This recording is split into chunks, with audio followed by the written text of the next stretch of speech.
की तरफ टिकी हुई थी। और यही कारण रहा कि समय समय पर विदेशी आक्रांताओं ने भारत की भूमि को पद्दलित किया। आक्रमण की बात करें, विदेशी आक्रांताओं की बात करें, तो सबसे पहले 550 ईसा पूर्व जो है भारत में इराक का शासक साइरस ने आक्रमण किया था, लेकिन उसका यह प्रयास विफल रहा। उसके बाद डेरियस आता है और डेरियस का प्रयास सफल होता है, वह भारत भूमि को विजित करता है। उसके विजित होने के बाद दूसरी बार जो है सिकंदर, जिसको आप सिकंदर के, वह मकदूनिया का शासक था। सिकंदर आता है, सिकंदर आकर के भारत भूमि को पद्दलित करता है और उसका मुठभेड़ होता है पूर्व से।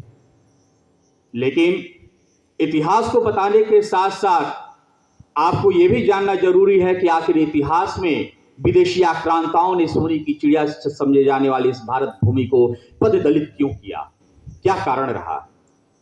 सिकंदर जो महान कहा जाता है, वो विश्व विजित के लिए निकला हुआ था और यहां आने के उपरांत उसे यहां के तक्षशिला के शासक, जो वर्तमान में तक्षशिला पाकिस्तान प्रांत में है, पाकिस्तान देश में है, तक्षशिला का शासक आम्भिक, उसने सिकंदर को आमंत्रित किया था यहां पर। क्यों आमंत्रित किया था? क्योंकि भारत खंडित था।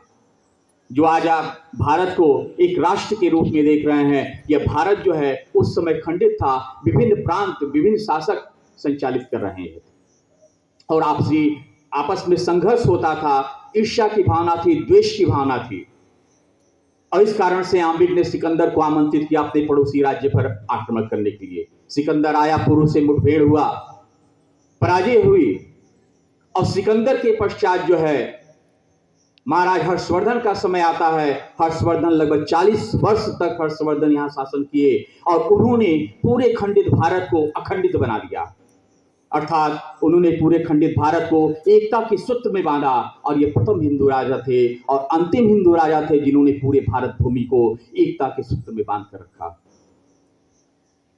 और महाराज हर्षवर्धन की मृत्यु के पश्चात काफी समय तक विदेशियों ने इस पर आक्रमण किया, भारत भूमि को पद्दलित किया। लेकिन प्रथम जो मुस्लिम शासक था मोहम्मद बिन कासिम 712 ईस्वी में यहां आता है और आकर के आक्रमण करता है और सिंध प्रांत के बहुत सारे भूभाग को उसने अपने कब्जे में ले लिया।